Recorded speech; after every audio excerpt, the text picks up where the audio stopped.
Hello, everybody, and welcome to episode 119 of the longest tenured Denver Nuggets spin-off podcast in the world. Welcome to the DNVR Nuggets' Serbian Corner. My name is Miroslav, and before we begin, please let me remind you to like the video on YouTube, and if you haven't already, subscribe to the DNVR Sports YouTube channel and DNVR Nuggets podcast channel. The audio version is perfect for your commute or to make your office/home office time more bearable. If you want to support the show more directly, you can become a Patreon supporter at patreon.com/MiroslavCuk, just like my Seco tier supporters, Peter Plummer and Daniel Lynch. Let's just do a short recap of the week before I introduce my guest for today. First, it was the Mavs game. It was late that day when the Nuggets confirmed Nikola Jokic was returning to the lineup. It will always be amazing to me how the very best NBA players can return to action after not playing for a while and just destroy worlds again. It was so nice to feel his 17 rebounds again after the Nuggets struggled to rebound during his absence. He also scored 33 points and dished 10 assists, falling just short of another triple dozen, trademark Miroslav Chuk. Dallas was without Luka, Klay Thompson had an offer, and Kyrie was inefficient from the field. The Nuggets got 4 threes from Westbrook, and all of MPJ, Christian Braun, and Peyton Watson had efficient nights. Should be enough, right? Wrong. Jamal had a very good playmaking night, but once again was very inefficient in scoring and was a target on defense. The Nuggets needed much more from him, but also had yet another bad game with Mark Davis allowing prison ball rules. This isn't to say the refs gave the win to the Mavs, because they didn't. It's to say the Nuggets front court guys outside of Jokic don't handle physicality very well right now. The Lakers game, bad vibes after the Mavs game got nursed by our favorite customer. The Nuggets were on a second night of a back-to-back travel, and the Lakers started the game well. The first Jokic stint created a small cushion, 4 points, but the bench with Dario Saric was minus 12 in 4 minutes. The starters came back and played even with the Lakers, who were in good spirits with LeBron and Austin Reeves scoring in bunches. After halftime, the Nuggets turned the Jets on and blew the Lakers out of the water. 37-15 was the score of that third quarter, with Joker playing all 12 minutes. The second non-Jokic stint was with DJ at the 5, and it went well. It was a +0 in almost 5 minutes. What more can you ask for?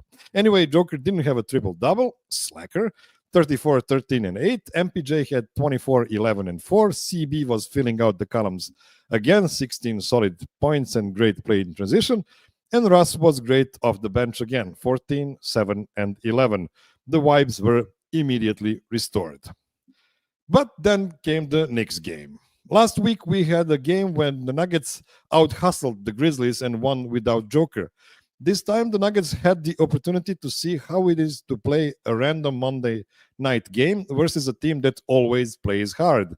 The Knicks landed in Denver and played like the Highlanders, and the Nuggets looked like they were the visitors. No need to lose time describing the game the Nuggets lost in the first half. One detail that stayed with the fans is Jamal mentioning the team stayed in Los Angeles after the win against the Lakers.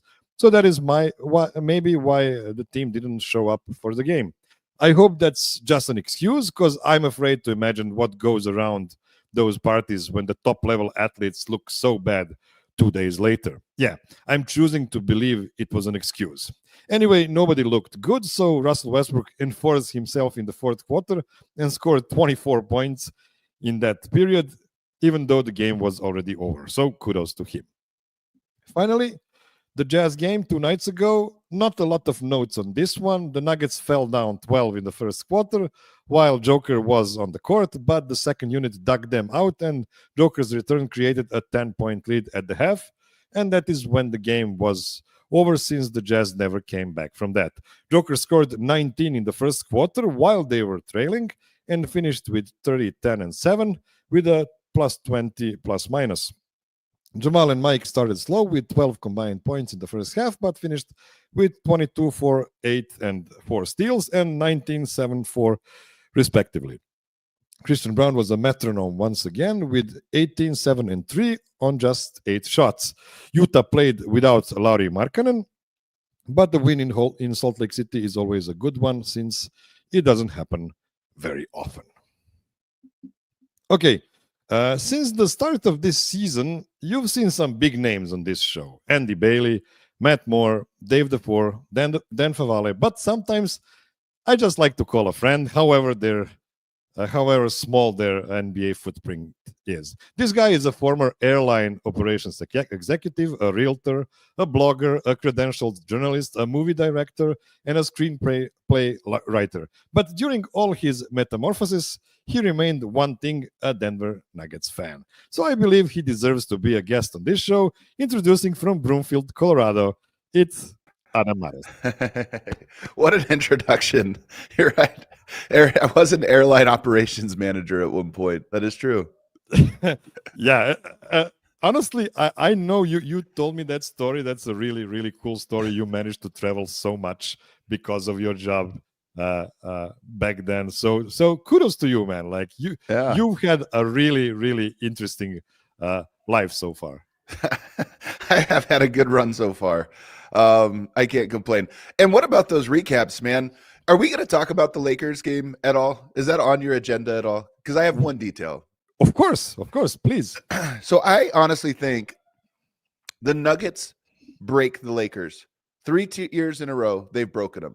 They broke at them in Game 3 of the Western Conference Finals in 2023. It took a while that year. It took all the way until Game 3, but it broke them.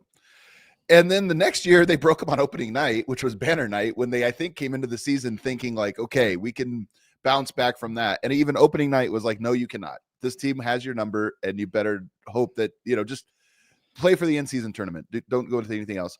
And then I honestly think last night, or this last week, they were on a run. They were playing well. They were starting to believe themselves. And the Nuggets just smacked them in the exact way they always smack them. Jokic smacked Anthony Davis. And I'm telling you, I mean, some of this is probably me just hallucinating a little bit, but I'm telling you, LeBron gives Anthony Davis a look of like, really, man? Really? Just like, you have nothing for that guy?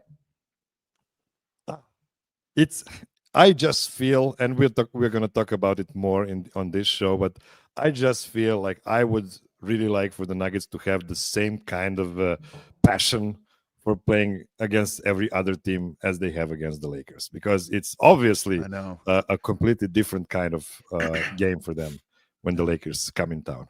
And it's weird, man. Like, this is why the Jamal Murray conundrum is the biggest conundrum on earth, because he's the guy that you can never really, when he's motivated, he's unbelievable. And it's just so weird to pick when he's motivated. I think they're all motivated for that Lakers game for whatever reason. They just always circle that one. That's their enemy. And I love it. Like, that's a little gift to us that they chose the Lakers. It'd be so lame if they just hated, the Orlando Magic or something. And you're like, every year they bring their best for this dumb team we don't care about. Okay, so before we begin with the actual show, I just like to congratulate you on the meteoric rise of the All NBA podcast with Tim Legler. People think that's easy to do. Just call up a big name, use your big platform, and it will just happen.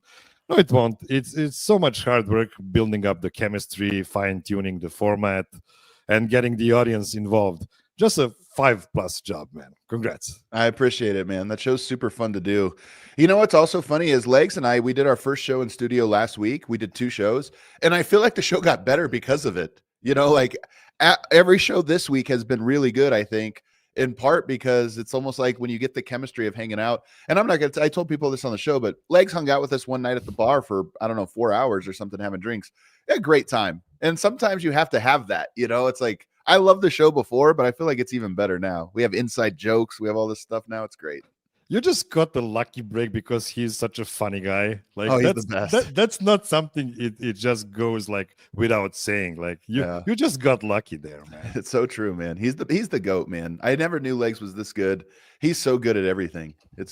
He's one of those guys that actually is going to be annoying. I know him just well enough to be like in awe of him, but I'm sure if I was around him even more, I'd be like, oh my God, here we go again. That again? Yeah. Oh, he's just good at everything. It's kind of funny, man. Yeah. You just need to hate him for that.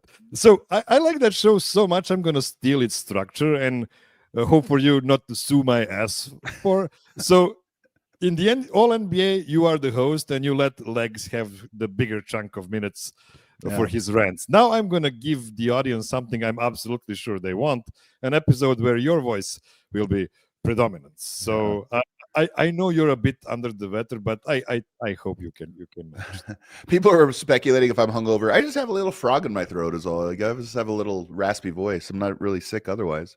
I've never heard I kind that of like phrase it before. Like frog in really? I've frog never heard that phrase. Yeah, that's what it sounds like, right? It's a frog in my throat. It does. It does. We're learning so much today. It's I really like it. Okay, so Adam and Brandon taught me this. Like when you have a guest, just call their name several times. Like Adam. So the Nuggets, I had this feeling that the Nuggets are really bad in the first halves this season. You know, it's just like anecdotally, you feel like they fell down early every time, and then they dug them up out if they can. But then I looked at the numbers, and first thing I did was looking at the score after the first quarter, and that was actually not the great parameter to look at. The Nuggets are 10-7, but after first quarter they're 5-12, which is not like dramatically worse than what they are at the end of the games. But the problem is deeper than that. Per quarters, they are 23rd in net rating in the first quarter, 23rd team in the NBA. In the second quarter, they're 27th in the NBA net rating with minus 12.3 net rating in a single quarter, which is pretty damning. And then they come back in the third quarter with plus 18. And of course, that makes them second in the league and fifth in the league in the fourth quarter with 6.8. Now, this is according to NBA.com, so it's not like excluding the garbage time minutes, so it might not be completely perfect for the fourth quarter. But their plus minus for first halves is 28 in the league, and their plus minus for second halves is number 1 in the league. Why are the Nuggets such sleeping beauties? Sleeping beauties. I asked this to Matt Moore a couple of weeks ago, and he went to the numbers like you have the starters and they're good, and then you have the staggered lineup with Joker, which really is good. Bad this season. Actually, it's worse. Really? Than really? Previous seasons. It's actually a negative this season, or it was at one point of the season. Yeah, I feel like it's gotten better here recently. Probably a bit better now. So here's my thoughts on this. I mean, number one, it just comes down to the Nuggets have always been procrastinators. And you know this. If you go back to all of their great seasons, I mean, falling down 3-1 is the defining trait of them, right? And it's almost like fits their personality perfectly. Like, all right, guys, time to get serious. So I think there's a layer of that. I don't know if there's any one player that's responsible for that, although I would say it's really more a collective lack of the guy that just gets your energy going. You know, they don't have that kind of guy in the starting lineup. Westbrook kind of brings that. I think one thing that is interesting, though, and let me see if I can actually present here. I think I can present here. Yeah, so I'm going to go right here. I found this chart kind of interesting. If you ever hop on PBP stats, they'll show you minutes guys plays. This is Jokic, and this is the first quarter. And you could see through the first 6-7 games or so, he kind of followed his typical rotation, which is to play about 9 or to 10 minutes in the first quarter and then come out. They made an adjustment to clearly play him the entire first quarter. And they've been real. I think their record over this is really good. I mean, he missed these 3 games, but you know, these ones here, the first and third quarter, him playing the entire stint, the Nuggets really turned it around. But as you note, it first started out of like, okay, we solved how to win the first quarter. But since then, that has not been the case. They've been losing the first quarter, but catching up late. So I kind of take note of that trend a little bit. I think it's a good thing ultimately. I don't think it explains why Denver is so bad in first quarters. I honestly just think it's a lack of intensity, motivation, execution, all those stuff. Westbrook comes in and injects some life into them, and then in the second half they kind of take off. But so I can't tell you why, but I do think Michael Malone has made a rotational adjustment with Jokic that I like, and that I think over time will solve that problem. It's so frustrating, man. Like can we? I guess we can't. Like, I guess there is no way to learn the old dog new tricks. Like, if they're just gonna do that all the time, Do you think that takes more from them when they have to catch up in the third quarter? Or do you think it's just maybe like the NBA is a fourth quarter league and it actually doesn't matter what happens in the first three quarters? I think the NBA is definitely a fourth quarter league, but it matters that you're falling behind by as much as they are. I mean, they're getting big deficits.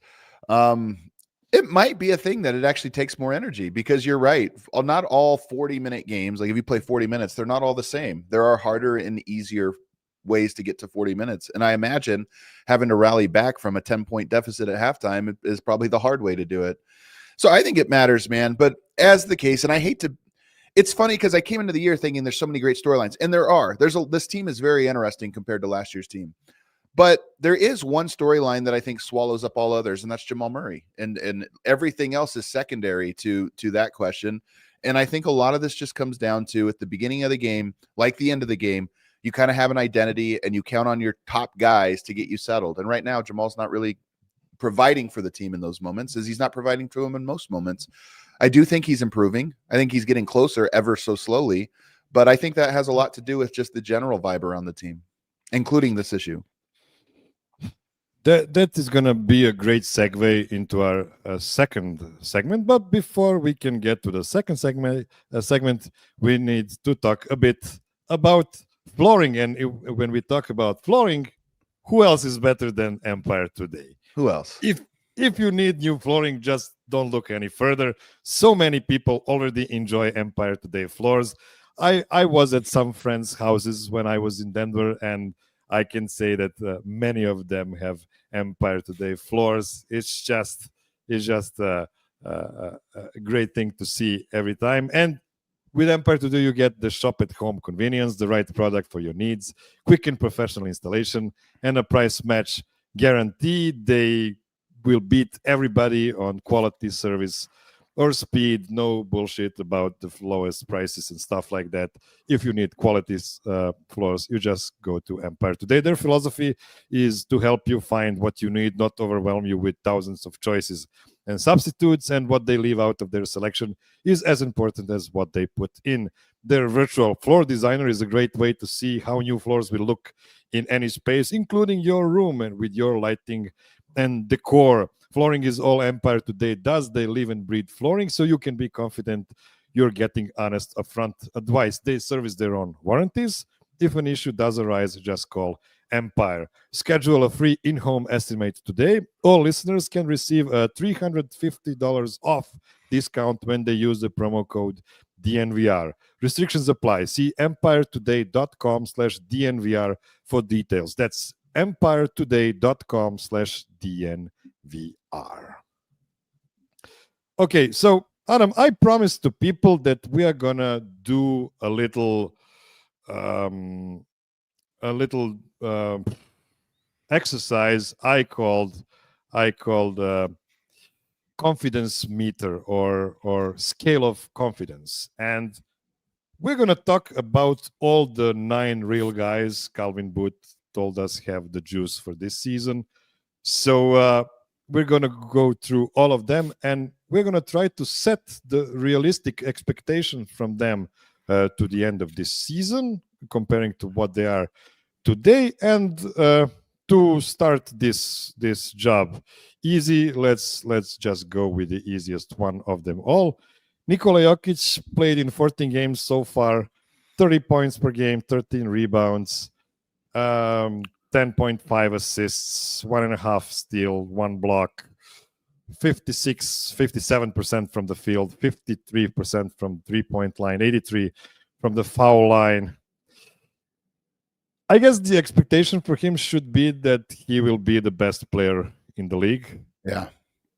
So I hate the way we don't have anything to say about him, because honestly, what more is there to say?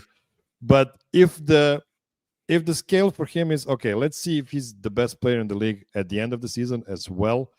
My confidence is a 10 out of 10. I wanted to go from +3 to -3, but that's not a fine enough scale for this exercise. Yeah. So we'll have to go 1 to 10. So for me, he is a 10. He's a 10, man. I mean, it's an easy 10. This is definitively the best Jokic we've ever gotten. And that's what's so exciting about it is you just kind of thought maybe he reached a plateau. Most players reach a level, and it's not plateau sounds like such a bad word. The plateau would have been best player in the league. So that's a high plateau, but he's somehow better than that this year. And he's better in ways that are interesting. You know, we used to talk about Miroslav. The new fans of the last 2 or 3 years will not know this, but there was a time when we worried Jokic wasn't aggressive enough. And it was the one thing holding him back is he wasn't always looking to score. He looks to score like a monster now. I mean, he is so aggressive. If I had a question, there are times I wonder if he's being too aggressive. Like there are times where I'm like, it's interesting. He's looking to score every time right now. But he is so dominant, so physically dominant. There was a great story from Vic Lombardi because I guess Vic was wearing a shirt in the locker room one time that said Jokic is the best player on earth or something. And he hopped in an elevator and Jokic hops in with him and he says, nice shirt. You're not wrong or something like that. Like almost acknowledging it, right? Jokic never acknowledges these things, but in a private moment, he kind of acknowledged like, that's right, man. I'm the baddest guy on earth. And I feel like Jokic's playing this year like that. I mean, the way he went at Anthony Davis, all these matchups, he just goes at him as a way of like, we're going to establish early that I'm better than you. So, okay, now you are not trying to compete with me. You're trying to contain me. And it's awesome to see. The Nuggets are 7-2 in his last 9 games he's played. I try to keep that in mind whenever we evaluate the Nuggets and how good or bad they are. They lost to the Knicks. They lost to the Mavs in his first game back, in which he was dominant. But I look at that and I go, as bad as things are, Jokic's still kind of carrying this team more than we realized. They lost the games he wasn't there, but when he's there, they're playing like a top 3 team in the West. Every time you want to give him a compliment, he will tell, like in playoffs, like how come you dominate so hard in playoffs?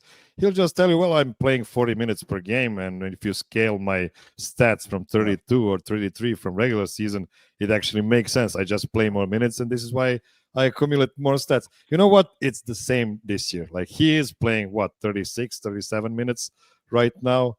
I think it's about 37. We had it on the screen right just now, and I forgot about it. That's not that many minutes, but that's anchored by he didn't play in the fourth against the Knicks. Actually, the last 3 games, he hasn't played a lot of fourth quarter minutes because they've been comfortable wins or losses. Yeah, 37.5 actually sounds like a dream right now after starting with 40 in the first chunk of the season. I think he can handle that. I mean, look, you don't want to wear him down. There's going to be like times later on in the season where you're going to be more cognizant of it. I'm just not worried about it. Jokic had 2 weeks off in the middle of the season. He's got 4 days off right now. I think Jokic's body is fine. You don't want to overdo it, but 37 minutes, that's about a minute higher than I think he should play. I think he should play 36 minutes. Yeah, I feel like he will tell himself, okay, fine. Like I'll enter. Yeah. After 1 minute of fourth quarter. Okay. I guess we're doing this today. Yeah, I agree with you. Actually, he is the best conditioned athlete in the whole wide world. So it makes sense that we feel fine. I actually feel great about it, honestly. Like the more stats he accumulates, it just fun. goes better for my agenda. So who am I to complain? Like, come on. Yeah. Like, let's do it. Okay. Next guy on the confidence list for me is a pretty big surprise. Honestly, if you asked me this before the season, I wouldn't have said that. It's Christian Braun, the metronome. Yeah. Christian Braun, right now, 35 minutes per game, 16 points, 5 rebounds, 2 assists, 1 steal. It doesn't jump off the screen, but look at this: 58% from the field and 48% from the 3-point line. That was the one thing we were afraid of when he was replacing KCP in the starting lineup. Like, will he be able to score on those open threes? And you know what? He's been really, really good, especially on those wing threes. Now I feel like every one of them are going in. Yeah. I mean, I'm a 10. I don't know if you gave your number, but I'm a 10 on Christian Braun. It is a 10. Absolute 10. And it's because, I mean, it's expectation, right? He's going to do his job every single night, and he does it easily. Everybody has to do, like, you can count on guys. Your confidence is a 10 when guys, it's easy for them to do the thing that they're supposed to do. It's easy for him. I always say, and I know this is like so reductive and it's kind of annoying. I admit that it's kind of annoying, but I really do, when I was a player, I played very similar to Jokic. I mean, it really just was a thing. And I'd always say I had one buddy I loved playing with who was a great off the dribble scorer, this or that. We had a great chemistry. We play years together. And I'd always go, like, when we were picking teams at like pickup or something like that, or putting together for a league, I'd always say, like, I just want guys that aren't in the way. Like, okay, this guy never gets in the way. That guy never gets in the way. That guy never gets in the way. And they all do their job. You could get great players who shoot out a turn. You can get great. The worst thing you can get is great players who cut incorrectly, especially if it's cutting too much. Like, cutting not enough is almost better than cutting too much, and you're constantly clogging things up. Christian is a guy that makes Jokic's life so easy because he never is in the way. He's always out of the way, and then he cuts on time. If you get those things, you'll take that over talent once you check off the first two boxes, right? Your top players. Your role players just need to do what they do. He defends incredibly well. He cuts perfectly. He finishes in transition way better than I expected him to do. And he's never in Jokic's way. And I don't think I came into the year, my hot take for him was the Nuggets would have a plus 15 net rating when he was on the court with Jokic. They're at 14.9, I believe, right now. So far it's tracking, and I'm not surprised by it. I honestly believe, I really like Christian. I honestly believe he's just a guy. He is a guy who is like in that top 100 range in the league, which is good. Yeah, it's really good. Yeah, top 120, something like that. But there's a bunch of guys like Christian in the league. It's just that they don't have Joker to share the court with. So I believe, honestly, in my heart, that Calvin Booth's idea was, I'm just going to get some solid guys for Joker to play with. And I don't need them to be too flashy because I cannot hand out, $40 million per year contracts. I need to figure out the way to build this squad with these guys. Even though, what do you think Christian's demand for second contract will be in a year from now? I think teams are going to have to look at him and be very cautious about what they offer him, right? I mean, I think of all players get a bump from Jokic, but I think he is the type of player that gets the biggest bump because he's not creating anything. He's finishing everything. I mean, he creates in transition. You look at him and go, he's a great defender. He finishes in transition. He's an athlete. But then you ask all this other stuff and say, if we put him on the Phoenix Suns, is he doing any of this other stuff that he's doing for the Nuggets? Probably not. So I think that you have to look at that. I mean, Bruce Brown, a great player, and he got all that money. But I think there's probably a lesson in that too of like, all right, we're not getting that version of him if we sign him. I think he'll sign for a lot of money. I think he'll sign with Denver for a decent amount of money. But I actually think it's okay. I think he'll sign for the appropriate amount for what he deserves. That was a very political kind of answer from you. Why? What do you mean? Okay, I don't want to give you an actual number. It's gonna be really adequate. I just don't think if you sent him, like if the Atlanta Hawks signed him, because you have to think about who's going to sign him. It's going to be one of these teams that are like, all right, he's really good, we can add him. I just don't know that he's going to be meaningfully different than the guys they've cycled through before. Yeah, is the thing. Indiana gave all that money to Bruce Brown, and their idea was actually to trade him and get something of value back. And they did. They actually got Pascal Siakam in a trade for Bruce Brown. So kudos to them. They did it correctly. So I wouldn't be surprised if a certain let's call them not very clever front office offer a bunch of money to Christian Brown and force Calvin Booth's hand to offer a huge contract. Perhaps more interestingly, though, Miroslav, you were right about Calvin Booth, though. I think everybody's swinging for stars in the draft and this or that. And I really think that he looks at Peyton and Julian and Christian and all of them and says, these guys could be really solid role guys. And you can find that. If that's what you're looking for, you can find that. Yeah. I agree on that. And we will see if this will provide enough juice for this season in particular, because and this is a philosophical question for you. Do you agree with me that this season and the following season, 25-26, are the best seasons for the Nuggets to win a championship? Like the highest hope of winning a championship? I mean, at the moment, because that's before Aaron Gordon's new contract kicks in. I don't know. I think it's too hard to look that far into the future. I understand the logic of it all, but at the moment, I don't feel necessarily great. I mean, you gotta. So I don't know. The contract stuff. Look, man, this whole season just comes down to if Yoke has a running mate that is an all-star caliber player, this team is a championship caliber team. If he doesn't, all these margin things are going to be the same in 2 years as they are now. It all comes down to that, and all this stuff will look so different. Okay, let's squeeze one more player in this Okay. segment before we go for another break. And guy number 3. And by the way, if you're waiting for Jamal Murray to appear on this list, he's gonna be at the very end. Not because I'm lowest on him. It's just that because it's a really hard type of exercise for him. So I'm gonna leave him for the very end. So the third guy on this list is Aaron Gordon, a guy we've only seen in 7 games so far this season, and we don't know how many more weeks we're going to have to wait for him.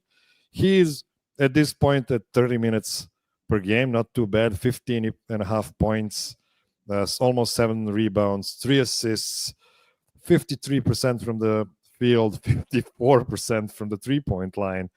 And on top of all of this I mentioned, he was actually relatively bad in the first couple of games, and then he rose up after he, I guess, got in the proper shape after waiting for that extension for a long time. My confidence level in Aaron Gordon is still a 9. You asked me that like 4 years ago when you were in, 2 years ago when you were in Belgrade. You asked me what is my confidence in Aaron Gordon, and you were surprised that all the Serbs had the 9 as a number for Aaron. And even with this injury, Aaron is still at 9. I just trust in his professionalism and that he will be that guy, that key defensive guy for the starters at the end of the season. If Christian's a 10, Aaron Gordon's a 10 to me. I mean, Jokic is a 10 because he is the best basketball player of all time. CB and Aaron Gordon are 10s because they perfectly execute their roles within the Jokic system. And so for me, it's a 10. I do agree with you, though, that I think his start to a season was kind of sneaky underwhelming. But I also do agree with you that I think that came down to the contract and probably physically having to hold out. Then he pulls a hamstring. I'm telling you, this stuff, you almost see it coming. And this is how, like, NBA, this is why when I look around the league and see guys with hamstring injuries early on in the year, I look around and I go, that is not certain that it happened because you were out of shape, but it might have. And for him, it was least understood. You can't risk an injury, you know, in that when you're waiting on a giant contract, life-changing contract. So, but he'll be back, he'll rehab, and he'll be a 10. Those 3 guys, I think that's my last 10. But those 3 guys, to me, I have full confidence in. Those are championship pieces. The only reason I didn't say a 10 for Aaron Gordon is that I feel he can sometimes disappear. Rarely he can disappear in playoffs, like in that Game 7 versus Minnesota Timberwolves. So I'm knocking him a peg down for that. But yeah, I agree. Like he is as close of a 10 as you can have on your team. Okay, to Grace's point, AG got his contract before the season. Yeah, but right before it. That's the point. Like guys ramp up to camp because you want to be in shape in camp because you're going to go 100%. And sometimes if you have a contract like that, you're not pushing yourself because you don't want to injure yourself. And then you get to camp and you have to go from 0 to 100. And it's just, you risk your body not ramping up. I honestly believe it's what happened to Jamal Murray last year post All-Star break is he was ramping up towards, being in playoff shape, and he was playing phenomenal. And then an injury befell. Yeah, that was unfortunate. Okay, let's take one more short break, and after that, we'll go with some slightly lower grades than these first 3. Don't go anywhere.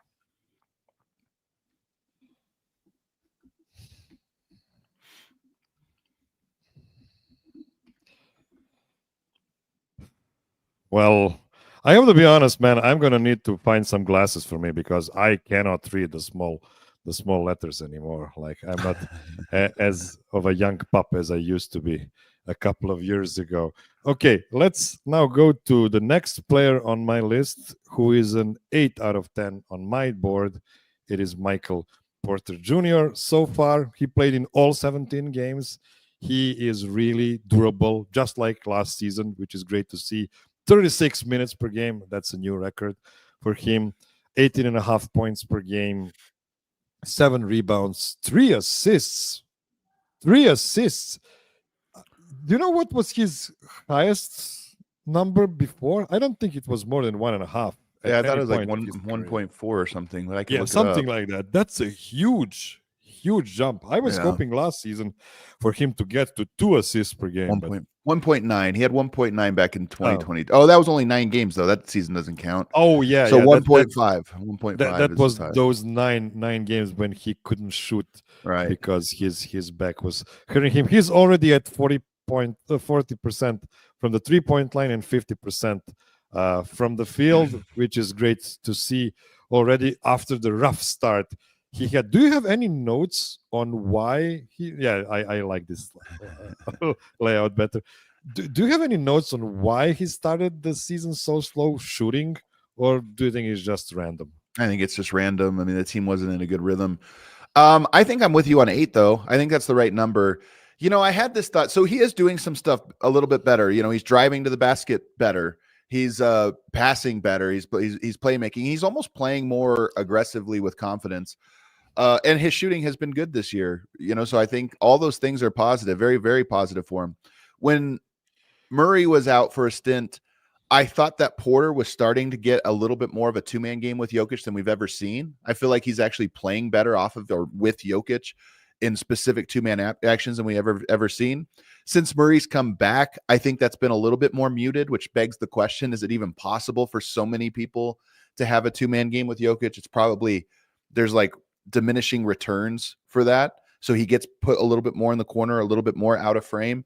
But I do think that, here's the thing. He messes up on defense by far the most, and I'm not convinced he's going to become great on that end. It's not even great about moving his feet. It's the guard-to-guard actions primarily, or pick-and-roll actions. I don't know why. He just messes it up at such an alarming rate that you go, it's so frustrating. And I think the team gets frustrated with him. And then offensively, he doesn't read the court as well, although he does read it pretty well. There are some really smart cuts he makes. There's also a few that he doesn't. So when I talked about Christian Braun, if I have a 2-man partner, I just want 3 guys that are never in the wrong spot. Mike is still in the wrong spot more than even Christian Braun is. And so that's why he's an 8. But 8 is high. 8 might be the highest I've ever had Michael Porter. Best season of his career so far. No question about it. I'm really impressed with his professionalism. I really like his demeanor. I really like the way he's approaching games and the rest and everything in between. And yeah, I agree. He still has some flaws in the basketball IQ department, but you know what? It doesn't matter when you're so talented in all other ways. Like, you are a perfect super role player. I would say, like, he might be the superest of all super role players in the league. Do you have a better candidate for the best role player than Michael Porter? Yeah, I mean, like the best role player in an inflated contract situation. Like DeMar DeRozan is kind of like this. He doesn't behave like a superstar. This is what I want to say. Like, he knows he has a huge contract, but he's not behaving like a superstar and demanding a superstar treatment. The nice thing about Michael Porter, man, is he truly, truly loves basketball in a way that it may be more so than anyone on the team. And so I think that for him, there's a purity to the game that I think he respects, that I really appreciate. I mean, he plays hard. He works hard. We talk about guys in shape and coming back from injury, this or that. Guy came back from 3 back surgeries. That's insane. If you gave 3 back surgeries to every player in the NBA, there's something like 400 players. He's one of like 10 that's still playing. Not most guys, this would have broken them in a way that they just quit the game. He didn't, because he loves it. And so there's a purity to how he approaches it that I kind of appreciate, even if he's a mistake-prone kind of player. Yeah, I agree on all those notes. And let's go now to the next guy. Now, as I mentioned before, Jamal will be all the way at the end of this list just because of the way we feel about him. But we are now having a bit of a drop-off, if you ask me. Okay. The next guy on my list is Russell Westbrook. Interesting. Who is actually 12 points and 6 assists, 4 rebounds per game in 24.5 minutes per game, which got inflated in those 3 games when Jamal didn't play. And he is at 37.5% from the 3-point line, which is actually crazy high. Honestly, 39% from the field. He is a 6 for me, which means, like, if he's a 5, that means I have no idea what I'm getting from him. And with this 6, I want to say I'm a I'm a slight optimist that he will be a guy that the Nuggets will be able to use in playoffs and using for good. 6 is so appropriate because Westbrook's highs and lows are so obvious and loud, and that's why you kind of meet in the middle with a slight bend. I would probably go more of a 7 at this moment, but like an ascending 7. I think that's growing. What I would say is when he plays with Jokic, I think it's a 10. It's like a 9 or 10. Honestly, when he's with Jokic, I am loving it right now. He's one of the best guys at getting the ball to Jokic that we've ever seen. I saw some people, saying he's much better than this at Murray. Right now he is, no question. But Murray at his best was phenomenal at getting the ball to Jokic. That was one of the things that he was so good at. Right now that hasn't been the case in large part because he's not getting into the paint. But Westbrook delivers some incredible passes. I put one on the other day. I put one of that backdoor cut that he rifled in. Jokic one hand grabs it, just an insane catch, but an insane lob or pass. And people were saying like nobody else is catching that. Doesn't matter. This is a great QB and a great receiver. And guess what? A great QB now gets to throw the ball a little, stretch the defense a little bit more, stretch the receiver a little bit more because he has it. Westbrook and Jokic together is probably a 9.5. They just play incredibly well. I still don't love what Westbrook is doing without Jokic. In fact, I think he goes down to like a 2 in those moments right now. But I still believe that the primary responsibility that Westbrook was bringing to this team was accountability for Jamal Murray. And I still think, that based on my observations of him and even conversations in the media, I think that he is formulating a plan of attack at this very moment. And it would probably be foolish of him to have made his move before now. I think he's learning the team, learning the dynamics of everything, learning Jamal and Peyton and all these guys. And he's observing. But the one thing he does is he plays incredibly hard and he's giving himself a leg to stand on when eventually that confrontation, and I use that as a good thing, that confrontation arrives. I think he is going to have, it'll be the turning point in the season, and I'm optimistic it'll be in a positive way. Russ, Joker is such a perfect partner for Russ because all those crazy misses at the rim, Joker just inhales them, and they're basically a Kobe assists. Yeah, because two guys go at Russ, and Joker just gets the offensive rebound, and it's such a. But kidding aside, yeah, the passes to Joker in the paint are just a thing of beauty, and yeah, I just wish we got him like 3 years before. Like that would be such an amazing duo. I think, yeah, I mean, you're right, of course. And we've always wondered what he would look like with a quick point guard, De'Aaron Fox or John Morant. We've always wondered what that would look like. But Westbrook's still quick, man, and it still works. And I see people saying, Yoke's hitting threes. A lot of that is just Yoke's mentality. I mean, that's most of it. But a small part of it is that Westbrook is really good at dragging the big. I have a video coming out eventually on the two-man game between them. I already have it done. I was waiting for the right moment. Maybe it's today. But he is really good at sucking the defender, the big, who's playing drop deep all the way down into the restricted area and then rifling the back to Yoke at the top of the key. That gives Yoke 2 seconds to get his shot off. It's not like a rush shot. I think that plays into why Jokic is shooting so well. So he's doing a handful of things that are really impacting the team in a positive way that I just absolutely love. This is just a great. He's my guy. Well, like I don't think anybody claims him. Plays hard. Nobody claims him so far, as far as I know. He's my guy. He's your guy. All right. He's my guy. He is still going to scare us, though, in a playoffs. I mean, the team is going to have to really be smart. I don't think in a playoffs you can play him without Jokic. He's going to have to play all of his minutes with Jokic, in my opinion. But I also think that he works with Jokic. It's like Jokic is the release valve of the thing that he can no longer do, right? Teams can just sag off him. Not with Jokic. Now they have to honor him. Yeah. Okay. Now I have to remind you that we have 2 axes on this scale. One is expectations and the other one is confidence. And this is why I have the next guy so high, and it is Dario Saric. Now, I couldn't find a better image of him in action this season because he wasn't in many actions so far. So this is why this image is so wacky here. I apologize for that. Dario so far, 13 minutes, and that's way inflated by those 3 games when he was starting in place of Joker. He would be probably at like 6-7 minutes if for those 3 games. 3.5 points, whatever, 3.5 rebounds. Actually, not that bad. I guess 1 assist per game, 30% from the field. By the way, he is right now in the running for the worst negative box plus minus in history. Like, so far, like him and Gabe Vincent are fighting for that that title. I like to track things like that. But here's the thing. Like I have Dario at 4 right now, and it is comparing to the expectations. I expect him to play in 1, maybe 2 series in the playoffs. Now that's not great. I'll take the under now. I mean, it's not a great thing to have a non-minimum guy in that position. But I do feel like there are so many bad matchups for him. But when there is a good matchup for him, when he can be on the court, he is actually really solid because he knows the game of basketball. I think Saric's value this year is solely going to come down to if Jokic misses time, they have a guy that they can plug in to play kind of like Jokic. But when you talk about the role he would typically play, which is relieving Jokic, that's just not going to work. It'd be in large part because I don't think him and Russ work together. Part of why Russ works with Jokic is Russ so clearly thinks Jokic's the best player in the NBA. So when he's out there, he doesn't think he's the best player on the court. He's like, I got this guy and my job is to get him the ball. But when Jokic's not on the court, it's almost like Russ's respect for the players on the team go, Jokic up here, everybody else way down here.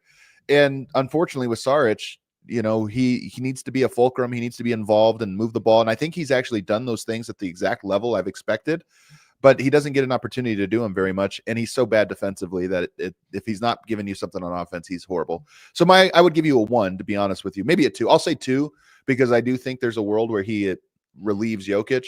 But outside of that, I just don't think he's going to be a player for the Nuggets this year. By the way, nobody's perfect, so I am not as well. I forgot Peyton Watson to put on this graphic, and Peyton Watson was actually the guy that was supposed to be there before Dario. I have Peyton at 5 right now. Wow, I think we differ here. We differ here a lot. Yeah, I know you're higher than me on him. I'm just in the wait and see kind of mode. I mean, sure, with him because you know it was pretty painful playoffs for him last year. And some of the fans will tell you especially that it was a bad decision by Malone to bench him against Minnesota. That was actually not the right decision back then. I don't know. I kind of trust an NBA coach in these kind of situations, especially as experienced of a coach as Michael Malone. But you seem to be much higher than me on Peyton Watson right now. I really am. And what is the expectation, by the way, you have for him for that confidence? Well, I mean, that's part of this, right? Is if we're judging it right now after 15 games, I'm just going off of what he's done so far. I think he's the best defensive player on the team. With all respect to Aaron Gordon and Christian Braun, both who are better in specific types of matchups. But if you said all guys have to guard all matchups, he's the most versatile. And I think he's probably the most impactful in terms of like, I mean, he guarded Kyrie really well this last time he guarded him. He guarded LeBron really well. He guards a wide variety of players. He makes big time help side plays. And I actually have been impressed with his offensive court awareness. When I talk about Christian Braun's never in the wrong spot, Peyton Watson has not been in the wrong spot nearly as much as I expected. I expected him to kind of be clunky in that way. Like, all right, he still doesn't see the angles. He's cutting well. He's picking his spots well. So for me, it's been incredible. And he's shooting the ball well, which I don't really buy, but he is shooting it better as of late. I think he has the upside to be a phenomenal player. And this AG injury has really given him an opportunity to shine. I think he can be one of the best defensive players in the NBA. I really believe that. He's just so long. He goes after everything. He has a motor, and he has instincts. I think he'd be one of the best defensive players. And offensively, I still don't know. But I'm seeing enough of spacing and cutting that I'm like, all right, I think he can. That's the foundation. So you just don't mess up. You'll get to play minutes. And over time, you'll figure out what your offensive role is. By the way, it's really strange. You mentioned his good shooting lately. Like you have Joker shooting at the record rate. You had Aaron Gordon shooting at the record rate.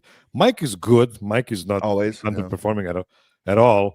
Like Russ is like legendary good right now at 37.5. Yeah. Christian Braun is amazing. Yeah. Julian Strother, by the way, the last guy we're gonna talk about here before we go to Jamal Murray. Julian Strother is at 40% for the 3 points. Now that's surprising to me. Those feel like not real 40% because he's had some really bad misses. Maybe lately, maybe all around. He's just super streaky so far. For me, he is a 3 right now. Julian Stroughter, 8.5 points. We expected more, especially based on the preseason we saw from him. 2 rebounds, 1 assist, 21 minutes. It's not like he's playing only 12 minutes per game. He is playing real minutes, but so far he's been a bit underwhelming, or maybe my expectations were just too high for him. So I'm curious that I always would love when the chat plays along with these. They haven't been doing it, but I'm curious where people are with Strother specifically. I'm going to go ahead and agree with you and say a forgivable 3. A forgivable 3. And what that is 3 is definitely below, right? My confidence is lower than it was coming into the year. Yeah. But that's something somewhat forgivable because I do think there's this hump of games you just have to play to get over that hump. The speed of the game starts to slow down, and he hasn't played a lot of minutes, especially as consistently as he's playing right now. It's wild to me that he's shooting 40% because it just doesn't feel like it to me. It feels like much lower. So I don't know if that has to do with my own perspective and I need to like rewire my brain, or if I'm actually seeing correctly and he's not having the shooting impact that he kind of needs to have. Defensively, he's really slow. He has heavy feet. He has slow reaction speed. Like some guys just react quickly when things happen. He seems to be almost like Michael Porter. It's funny, they're both shooters, but almost like Michael Porter, where a skip pass will happen, he'll look, and then he'll run. And it's just like really slow. So he needs to pick that up. I say forgivable 3 because I expect those things to get just a little bit quicker so he's not atrocious defensively. And then offensively, he's doing the right stuff. He's aggressive off the dribble. He's kind of going to the basket. He's taking open shots. He has a quick trigger. He's just not making them. The next 20 games are huge for him. I would not be surprised if this swung up to a 6 or 7, and I wouldn't be surprised if it stayed at a 3 for me. Yeah, that's all fair, and we will see. We will see if Peyton is supposed to be the 8th guy or the 9th guy in the rotation for playoffs, and whether the Nuggets are gonna have just 7 guys they can rely on in the playoffs, and if that is enough or not. Yeah, it's a real question, man. I mean, Julian is a player that when the trade deadline comes around, if he looks exactly like this, I think that's a player that you're going to have a really hard time saying, okay, we're going into the playoffs like that. I think Denver might, I'm not going to say panic trade because it wouldn't be a panic, but they might look at that and say, what could we upgrade for Julian? If we traded Julian, what could we get? That's right. Okay, let's take one more short break and then we'll do the toughest thing we have to do today. Don't go anywhere.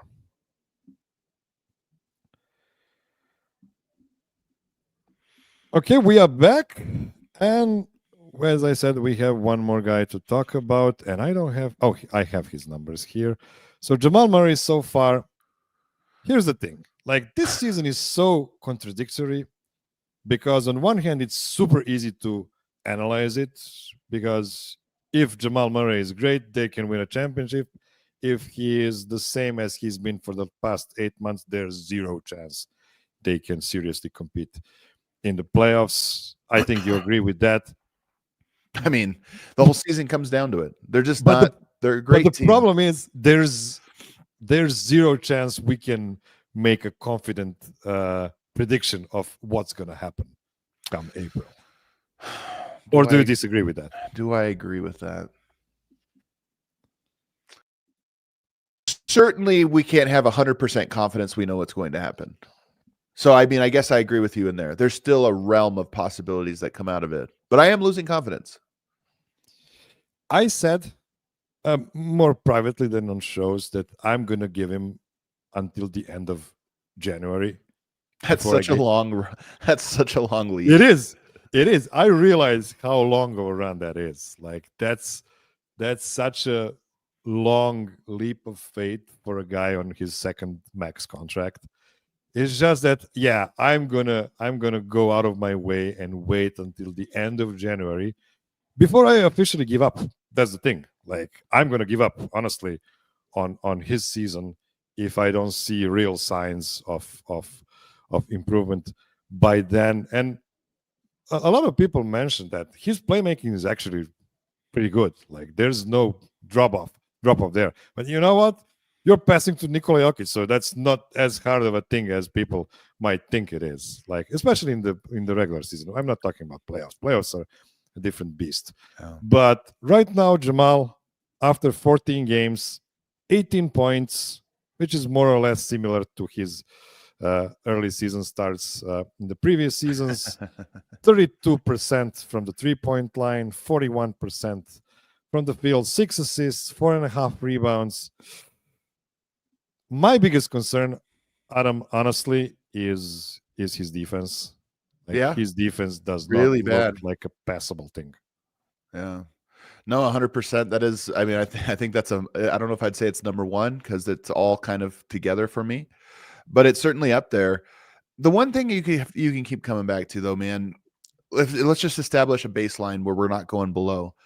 The net rating with Jokic and Murray together, plus 13.7, still really good. 132.4 offensive rating, which is absurd. You still get when Jokic and Murray on the court together, they are cooking. Absolutely cooking. And right now, he's not individually cooking. Jokic is kind of carrying it. But it still works just by the dynamic of those two players. So there's a floor where we can't fall below. And the Nuggets have a winning record. Like, it's not as bad as it feels all the time. Jamal, to me, though, it's almost more existential. This is my belief. And if people got so mad at me for saying this, Miroslav, but honestly, I feel like I've been on the numbers with this one. Jamal Murray had what by all accounts was a humiliating postseason for most people, but I don't think he felt humiliated. I really don't. I think for him, it was, there was almost this lack of reflection to him, and it carried over to the Canada thing. And I do think that he feels some of the pressure, some of this, especially from the Canada thing, but I don't know that Jamal felt it the way that it really was, which is like, hey man, this team's ready if you are. And if you're not, then they're not. Coming into this year, I definitely don't feel like he has been, as in shape or productive or effective, as good of a leader.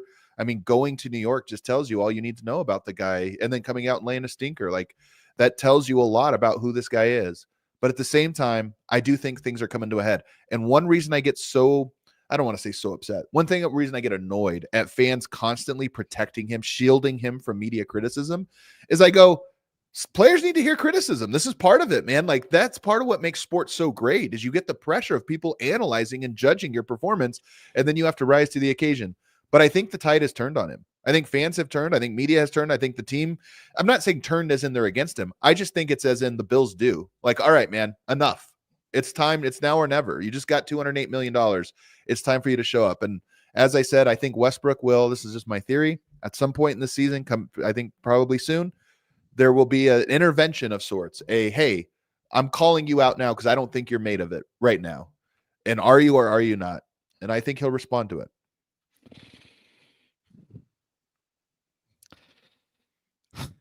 So much things to unpack here. Jamal is he is the legend of Denver Nuggets.